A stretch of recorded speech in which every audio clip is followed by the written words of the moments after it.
No tenemos más preguntas. Entonces vamos a continuar viendo los códecs comunes. Perdona, Luis, que Hola, se ha ¿alguna? metido, Sí, sí, se ha metido una aquí de última hora. se ha colado una. Respondámoslas.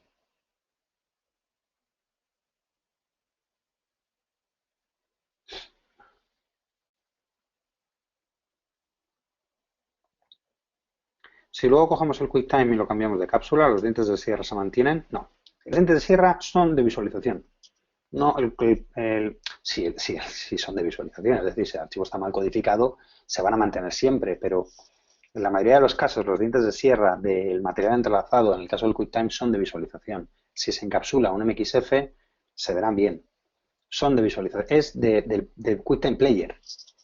Si ese archivo QuickTime se ve bien, o sea, se ve en un VLC, se ve bien. Eso no es un problema de visualización del QuickTime Player o del QuickTime Pro. Pero si yo veo ese punto MOV en un VLC o lo veo en un PC o en un Mac, en un Avid, lo que sea, se ve bien. O sea, es un problema del visualizador de QuickTime. Y si, por supuesto, si se transcodifica, se seguirá viendo bien.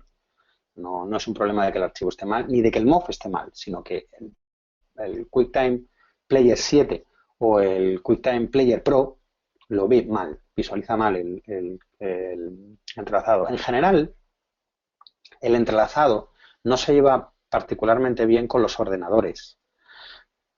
Y esto es por lo que muchas veces nosotros, cuando estamos trabajando editando con un monitor de ordenador y si no tenemos un monitor de cliente, es decir, un monitor que está conectado al ordenador, no a través de la tarjeta gráfica, sino a través de una tarjeta de I/O Box, una tarjeta que nos dé salidas de HDMI o de HDSDI, pero no directamente la gráfica, podemos tener diferencias. Es decir, a los que hayáis editado, es posible que os haya pasado el que tengáis material entrelazado, lo veáis de una manera, lo veáis progresivo, de hecho, en el monitor del ordenador, en el monitor de la User Interface, en el monitor donde aparecen los menús y la típica doble pantalla de Avid o de Premiere o de Final Cut 7 o de Final Cut Pro, me da igual, y lo veáis con una textura progresiva y luego lo veáis en vuestra tele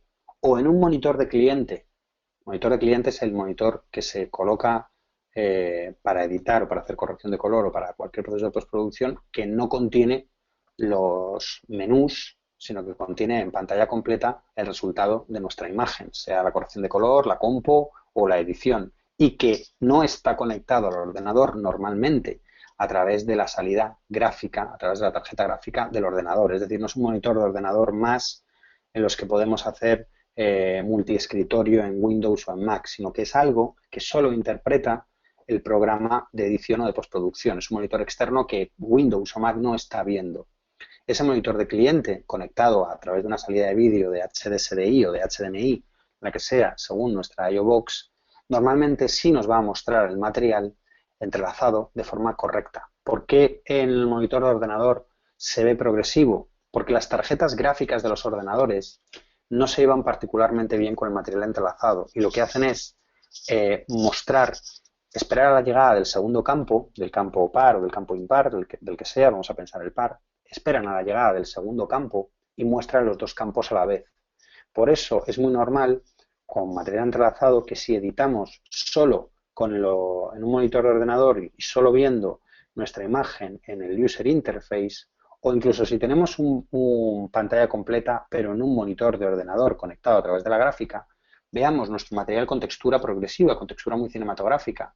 Cuando exportamos un QuickTime o un MXF o lo que sea y lo vemos en un monitor o sacamos un DVD y lo vemos en un reproductor de DVD o lo vemos en una tele normal, de pronto sí vemos la textura entrelazada. Esto es porque en la User Interface, en la tarjeta gráfica, lo que nos está mostrando es el material entrelazado como progresivo. Espera la llegada del segundo campo y nos muestra los dos campos a la vez. En lugar de mostrarte primero el campo impar y luego el campo par, o primero el par y después el impar, según el orden de campos del archivo. Entonces, los ordenadores en general no se llevan particularmente bien, per se, las gráficas, con el material entrelazado, puesto que su naturaleza es más progresiva. Entonces, en general, hay programas de reproducción que se llevan mejor y programas que se llevan peor. El QuickTime Player se lleva muy mal. Entonces, nos visualiza mal, pero no es que el material, no es que el punto MOV esté incorrecto, sino que solemos tener un problema de visualización. Yo lo sé y no chequeo mis MOV entrelazados en QuickTime 7 ni en QuickTime Pro, lo chequeo en VLC o en algún otro programa. Pero si yo se lo doy a mi cliente tal cual, lo primero que voy a tener es una llamada que me diga que el archivo está mal.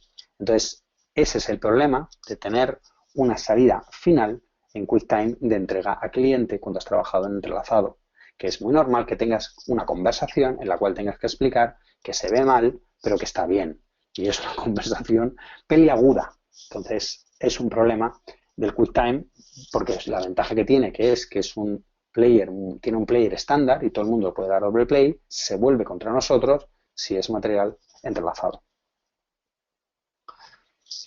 ¿Alguna otra preguntita? ¿O Nada, continuamos seguimos. con el viéndolos? Continuamos. Vale. Pues tenéis esta tabla entera en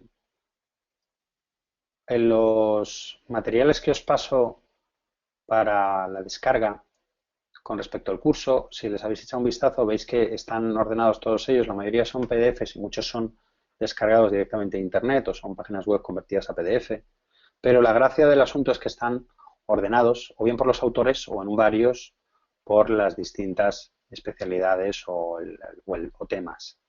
Entonces, por ejemplo, aquí en codificación digital tenemos, hablando de lo que decíamos antes, teníamos una conversión que me tocó hacer de un material de un largometraje originalmente rodado en 30 fotogramas por segundo porque era un largometraje rodado con la 5D, la Mark I, antes de que saliera un firmware que ni siquiera lo pasara a 29, bueno, no a 2997 no ha trabajado nunca, a 24, a 25, o sea, era la que trabajaba a 30 y para que os hagáis una idea, el transfer automático a 25 producía estos artefactos. Para que veáis que el cambio de un frame rate a otro puede ser realmente muy degradante. Este era el cambio automático. El cambio manual que llevamos a cabo nos producía este resultado final. Todavía hay artefactos, veis que por aquí tengo un ghosting, por aquí también lo tiene, pero en general lo dejamos bastante bien. Cuando ellos se movían, esto es fotograma parado, hicimos que el primer término fuera el que mejor quedase. A veces pasaban coches por detrás o pasaban autobuses y ahí lo perdíamos, se producían imágenes de ghosting. Pero fue el resultado de haber trabajado teniendo una salida en 24 o en 25, esto iba para cine, entonces pasamos a... Bueno, iba para vídeo inicialmente, la salida que hicimos a 24 fue posterior. Inicialmente hicimos una salida a 25 y en lugar de haber trabajado en una cámara 25, la directora de fotografía trabajó con una cámara 30, pensando que luego se podía transformar sin ningún tipo de problemas. Este render, que por supuesto, como os digo, tenía que ser revisado para, en algunos planos, hacer que el render fuera distinto, la transformación fuera distinta en el primer término y en el segundo, pero no me acuerdo, me parece que era una hora de render por segundo de material o algo así. Esto fue también hace unos años, pero vamos, era bastante burrada. Tuvimos que dividir el largometraje en bobinas en partes pequeñas, utilizar 8 ordenadores a la vez, en fin, todo para obtener un resultado aceptable, tampoco particularmente bueno. Entonces, bueno, esto también es que encima ni siquiera eran 29,97, eran 30 y era una producción low cost. Entonces, bueno, pues nos llevó bastante problema y bastante sufrimiento. Entonces, mucho cuidado con los temas de los cambios de frame rate. Os quería enseñar que os he dejado también ahí en la documentación, en las tablas, estas tablas, de manera que lo podáis tener el archivo completo. De hecho, ya que lo tengo abierto, lo podemos ver desde aquí, que se ve un poco. Función nueva de la tabla, que además tiene links, o deberían funcionar los links. Bien tiene cámaras de ejemplos o grabadores de ejemplos y más información sobre los distintos códecs con respecto la anterior que solía hacer. Está actualizada en noviembre de este año. Entonces, aquí vamos a tener una información, al menos un primer vistazo técnico, de los distintos códecs habituales o comunes de vídeo profesional en definición estándar, alta definición y 4K. Quiero, en el ratito que nos sea el objetivo de ellos, y para que entendamos lo que son todas las columnas de la tabla, aunque ya todas nos deberían de sonar. De SD solo voy a hablar del Betacam digital, que sería el de mayor calidad. Más o menos tienen un cierto orden de calidad, es decir, sobre todo de tasa de transferencia. Pero bueno, no os fiéis mucho de eso tampoco. Están ordenados en códecs de captación,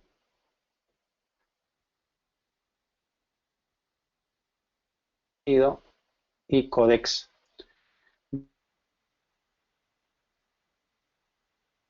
de RAW están al final del todo. De estos no hablaremos hoy porque primero tenemos que definir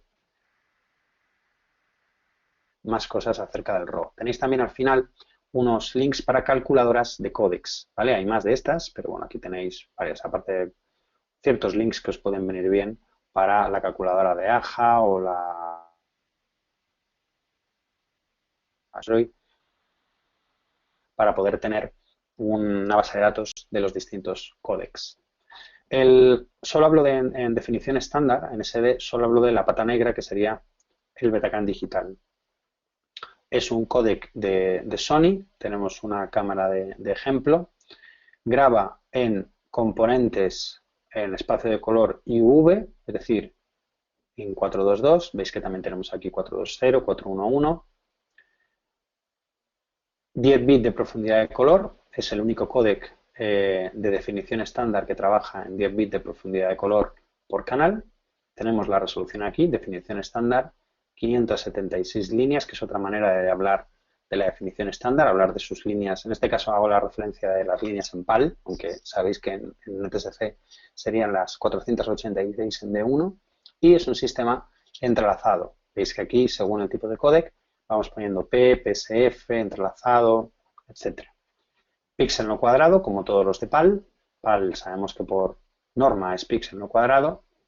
Compresión, aquí tendríamos el tipo de compresión. El DCT, o transformación discreta del coseno, es un algoritmo de compresión intraframe muy utilizado en códecs de definición estándar y de alta definición también. Es una transformación que utilizó o que inventó Sony, aunque después lo han utilizado otros fabricantes. Y el ratio de compresión, si el fabricante nos lo da.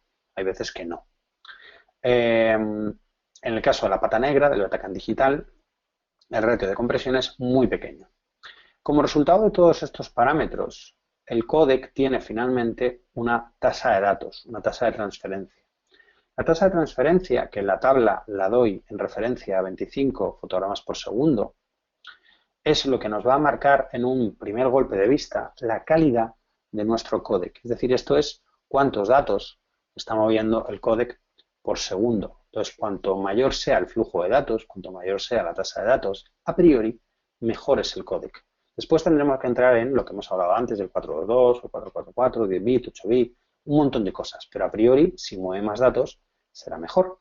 Entonces, es un valor que a nosotros nos interesa mucho para poder medir el códec y para poder ver cuánto pesa dicho códec. Por ejemplo, si yo sé que un códec pesa 25 megabits por segundo, megabits, la B es minúscula, yo puedo hacer el cálculo para saber cuánto pesa un códec, cuánto pesa este códec, el de VCAM o cualquiera, por hora. Entonces, si saco una calculadora, digo, bueno, esta operación os la lleva a cabo las calculadoras que os he dicho antes, la AJA Calculator o la Catadata, os hace este tipo de cálculos precisamente. Pero bueno, no está de más.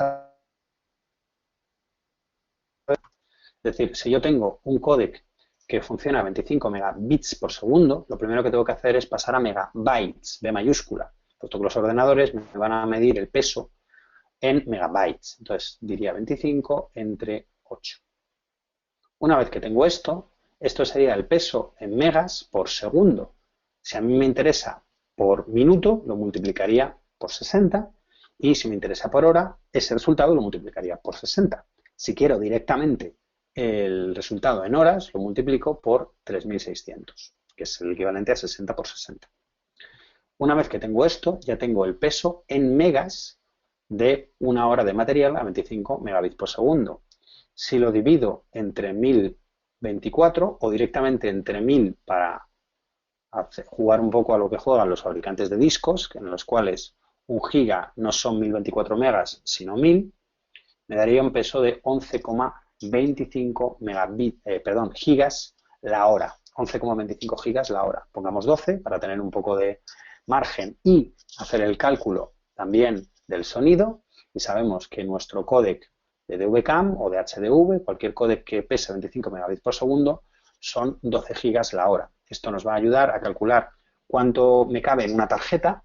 Por ejemplo, si una tarjeta son 128 gigas o 64 gigas o lo que sea, aunque esos cálculos normalmente nos lo dan directamente los fabricantes, puesto que las tarjetas las hacen ellos, entonces ellos saben el peso de su códec y el tamaño de su tarjeta, entonces directamente ya nos dicen, esta tarjeta te cabe media hora o 40 minutos, lo que sea, y si utilizamos discos estándar o para calcular en peso en postproducción, este sería el cálculo. Entonces este va a ser, así como el ratio de compresión es un dato que muchas veces los fabricantes no nos dan, este es un dato que nos tienen que dar siempre porque es vital para nosotros.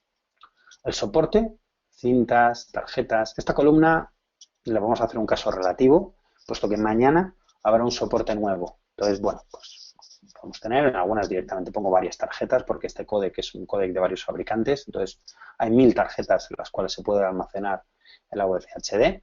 Pero bueno, para tener una pequeña referencia de los códecs que funcionan en cinta o no. En el momento en el cual tenemos una media en cinta, la media o la cápsula es magnética. Aquí tenéis si son archivos MP4, MOV, el tipo de cápsula o MXF o P1A, todas las cosas que hemos estado viendo y un link a Wikipedia para poder, pues si no, para poder buscar más sobre este códec ahí en Wikipedia o en los determinados fabricantes, Panasonic, Sony, si tiene página, Canon, etcétera. Por tanto, Betacam Digital, la pata negra de la definición estándar todavía usado a día de hoy. Los que están por debajo no hablo de ellos, porque los que nos van a interesar son los de alta definición. HDV son unos códecs, el HDV es un códec que nació con la llegada de la alta definición, que lo que hacía era embutir un fotograma de 1080 líneas en una cinta de mini DV, es decir, una cinta que tenía una tasa de transferencia de 25 megabits por segundo. Se utilizaba la misma cinta para el DV o el DVCAM que para el HDV. Entonces eso hacía que tuviéramos un ratio de compresión de 50 megabits por segundo con compresión en MPEG 2. Es decir, yo lo llamé cariñosamente KKDV por los problemas que generaba en postproducción este códec. Lo primero que teníamos que hacer en postproducción cuando recibíamos este códec era transcodificarlo a algún códec que no tuviera una compresión tan alta y sobre todo un tipo de compresión intraframe, porque esta compresión era muy buena para el DVD, que para eso se inventó, pero era muy mala para captación. Ahí es donde aprendimos el concepto de la intermediación a códecs mejores. Se guardaba en un inicio en cintas y después pasó a guardarse en tarjetas. JVC sacó su propia variante, que en lugar de ser 1080 era 720. Eso hacía que pudiera tener un ratio de compresión algo menor y además lo asoció a cámaras con una mejor calidad técnica, la propia cámara. Entonces, claro, si la cámara y la óptica es mejor, pues la imagen resultante, lógicamente, es mejor. Es algo que también tenemos que tener en cuenta. En esta tabla se están hablando de características de los códecs, pero no de las cámaras. Entonces, según cómo sea la codificación dentro de la cámara, como sea la conversión de analógico a digital, como sea si la cámara tiene 3 sensores o uno, el tamaño de ese sensor, la óptica que utilice, el ruido que genere la cámara, un montón de cosas, entonces la imagen resultante será mejor o peor. Por tanto, el estudio de una de estas tablas nunca nos quita las pruebas de cámara, jamás. Es decir, esto es una primera aproximación para, por ejemplo, decir, mira, voy a trabajar para la televisión, pues no me sirve este códec, porque este códec es 420 y mi televisión me exige 422. Vale, pues ya directamente toda esta familia la descarto. Pero luego, a la hora de comparar estos dos códecs, que ambos son 422, por ejemplo, si fuera televisión, nunca me podría ahorrar las pruebas de cámara. Tener eso presente. Aquí solo se está hablando de una de las características de la imagen, que sería el códec.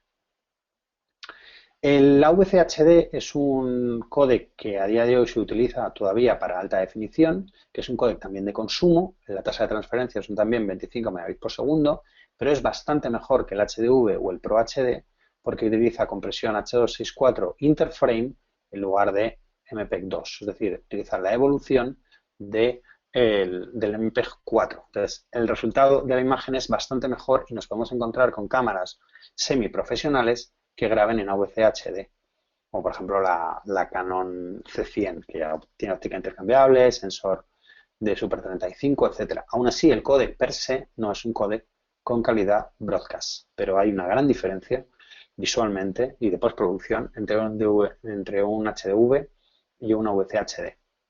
La variación de Panasonic del AVCHD se llama AVCAM y la variación de Sony del AVCHD se llama NXCAM, pero es distintos nombres para básicamente el mismo producto. Cada uno lo guarda en unas tarjetas o en otras, a lo mejor lo pueden encapsular en cápsulas distintas, pero en esencia son iguales. Aquí pongo un ejemplo de HD SLR, es decir, de una Canon 5D, una Canon 7D, una Nikon, porque luego cada una puede tener variaciones, pero en esencia todas ellas, en la mayoría de los casos, van a grabar en 420 8 bits, es decir, de nuevo no es emitible. Tienen las cámaras bastante problemas de rolling shutter, por ejemplo, que es un artefacto que nos da la cámara, es decir, el tipo de sensor por su barrido y por sus características. Esto no tiene nada que ver con el códec, pero bueno, al final la imagen se ve mermada. Trabajan en P puro, no PSF ni nada, sino P puro, 720 o 1080, y ya vemos lo que comentábamos antes, IPV o All-I para ser solo compresión intraframe. El XDCAM-X es un códec de Sony vinculado a unas cámaras, la X1 o la X3, que fueron muy famosas en su momento. Todavía no es un códec broadcast, pero ya las cámaras nos daban una calidad, 3 sensores, óptica intercambiable, y aunque no tenían todavía una tasa de transferencia muy alta, pero la calidad de la imagen es buena. Es compresión en MPEG-2 con una cápsula en MP4. Cuidado con esto, la cápsula es MP4, pero el códec es MPEG-2. El siguiente hacia arriba, el XDCAM HD, es uno de los estándares fundamentales de alta definición en televisión. Cumple los requerimientos mínimos de una norma 709, que es la equivalente a la 601 para alta definición. Graba en componentes 422, 8 bits, una tasa de transferencia pequeña, que es muy práctico para televisión, que los archivos pesen poco. Todavía está codificado en MPEG-2. Aguanta muy bien la multigeneración, muy valioso también para televisión, y está encapsulado en una cápsula profesional, MXFOP1A. Muy típico encontrarlo bien en Professional Disc o a día de hoy en tarjetas SD o SBIS. Este es un códec súper típico de tele. Tenemos Square Pixel o Non-Square Pixel, dependiendo de la resolución que escojamos. Hay menús de cámara para poder elegir estas opciones. El XF de Canon es un códec que es muy parecido al de Sony. Como veis, 422, 8 bits, la misma tasa de transferencia, la misma estructura, es decir, vamos a decir que es una pequeña imitación, porque salió después que el de Sony, la misma cápsula, todo igual. DVC Pro 100 es un códec también para televisión, de Panasonic, pero que trabaja con el doble de tasa de transferencia, comprimiendo menos. Es un códec que no llegó a funcionar mucho en España, pero por ejemplo en Estados Unidos se usa bastante. 428 bits, 1080 o 720 también, non-square pixel. Creo que también puede tener alguna opción de square pixel, me parece. No, el DVC Pro HD no. El DVC Pro HD es todo non-square pixel. Y trabaja en MXF o Atom. El HDCAM fue el responsable de que naciera el cine en vídeo, en alta definición, la famosa 900 de Sony o la 650, y es el único códec que, si os dais cuenta, subsamplea la luminancia. Pero, aún así, los componentes internos de la cámara, sobre todo el conversor analógico digital, hacían que, aún subsampleando la luminancia para ahorrar tasa de transferencia, porque este códec es anterior en generación al DVC Pro 100, la imagen fuera de bastante calidad. Trabaja en PSF, en ese momento histórico Toda la alta definición en Sony se trabajaba en PSF, es non-square pixel, es decir, es un codec de 1440 por 1080, con un ratio de compresión relativamente alto, pero una tasa de transferencia final buena, incluso teniendo en cuenta que subsamplea la croma y la luma. Entonces, bueno, fue una cosa un poco rara tecnológicamente, pero abrió las puertas a que con la alta definición se hiciese cine.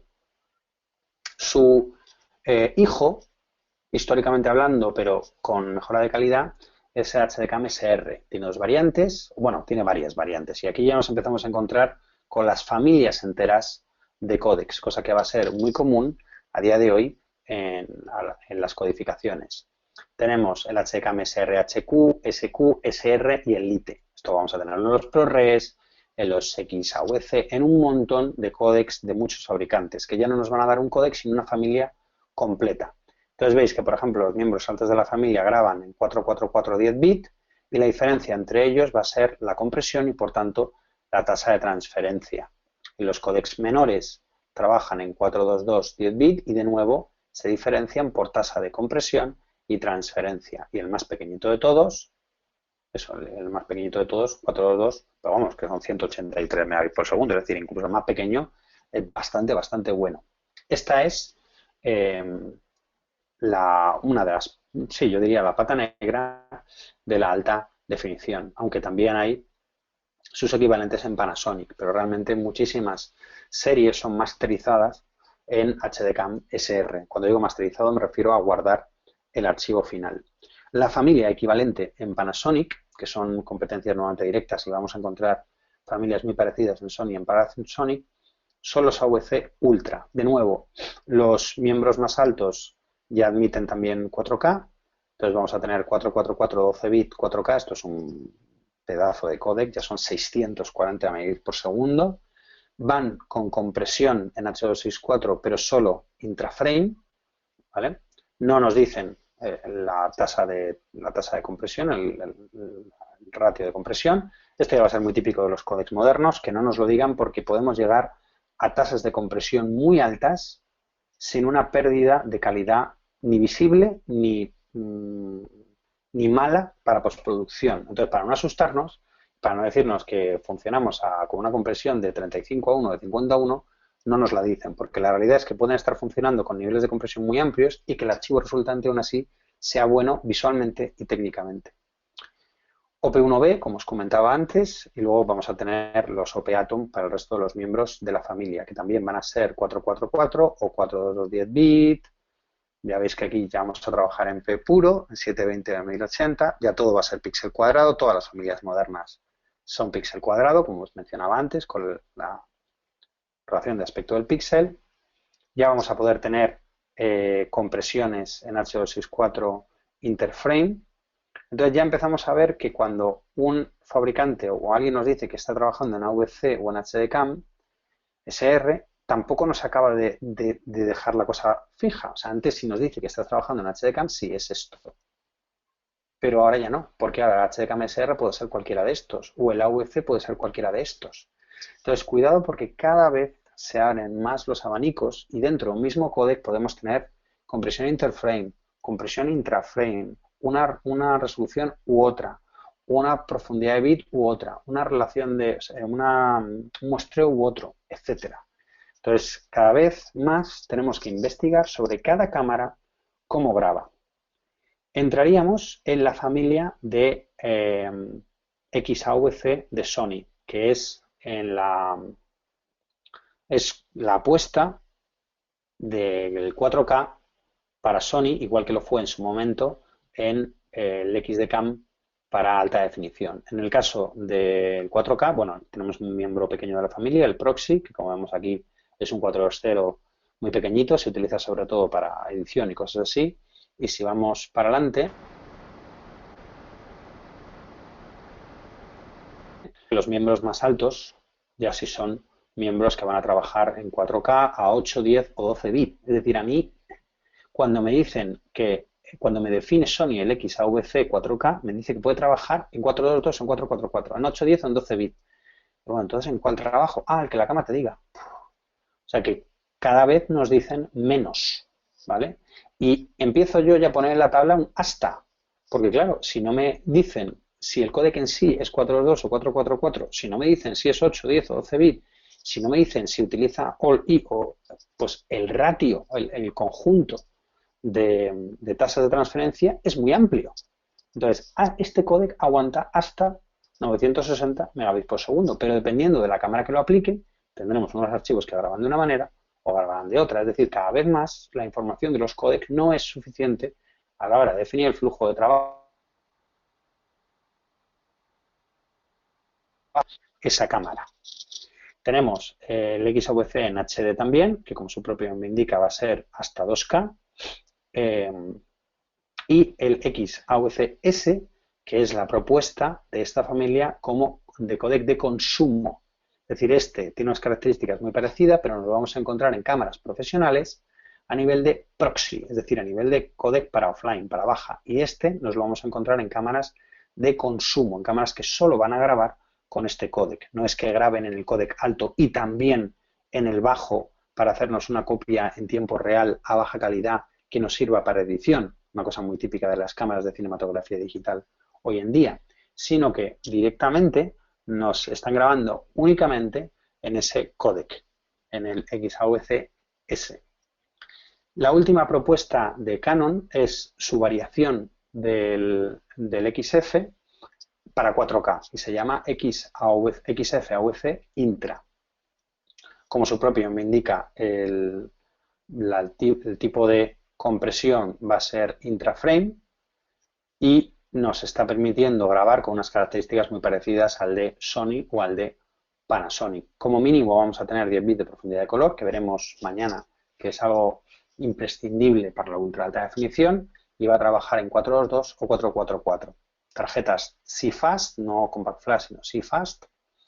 Y por último, por peso también, el códec con el que va a grabar la Canon EOS 1DC, que es un códec que lo marco aparte del resto de DSLR, de las que teníamos por aquí, porque las características son Motion JPEG, que como su propio nombre indica, es el códec de JPG hecho para movimiento. Perdona, Luis, una cosita. Sí. Ten cuidado al subir y al bajar porque se te interrumpe la voz al subir el documento. Vale. ¿Vale? Vale. No lo subo más. No se nos fastidie en los últimos minutos. Venga. No lo subo más.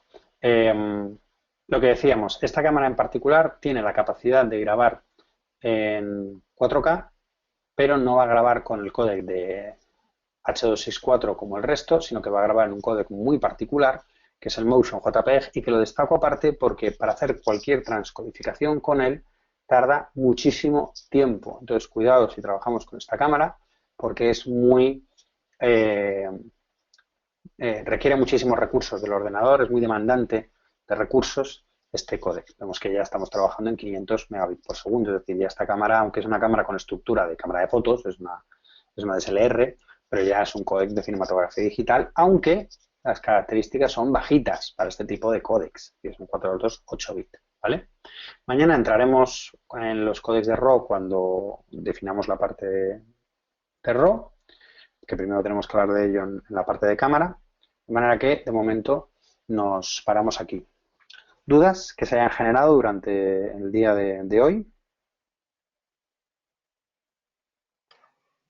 Pues creo que se han ido solventando porque no me pasan preguntas. Sí, por aquí hay una.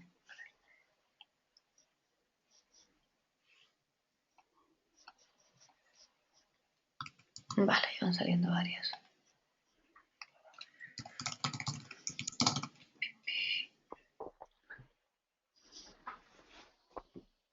¿Qué es la compresión wavelet? Buena pregunta. La compresión wavelet es un tipo de compresión intraframe que se utiliza, por ejemplo, con ciertos códecs de RAW. Es una compresión, es un algoritmo de compresión intraframe y con pérdida. Tipo de compresión con pérdida. ¿Vale? Igual que teníamos el DCT como compresión intraframe muy utilizado en definición estándar o en alta definición, El wavelet es un algoritmo de compresión utilizado, por ejemplo, en códecs de RAW. Mañana hablaremos de los grabadores externos y cómo funcionan. Hablaremos un poco de ellos, no de cómo funcionan, porque lógicamente para ver cómo funcionan hay que tenerlos delante, pero sí que hablaremos un poco de por qué se utilizan grabadores externos, con qué uso y de los tipos de conexionado interesantes en los grabadores externos. Sí.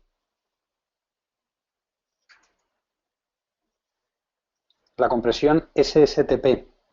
La compresión SSTP es como denomina Sony a la compresión empleada en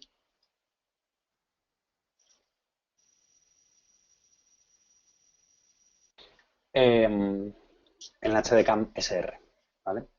Nos podemos encontrar con... es otro algoritmo de compresión. Entonces, a veces Sony, cuando nos habla del HDCAM SR, nos habla de archivos NEP4 o SSTP, porque quiere ser muy cool y muy técnico. Es otro algoritmo de compresión.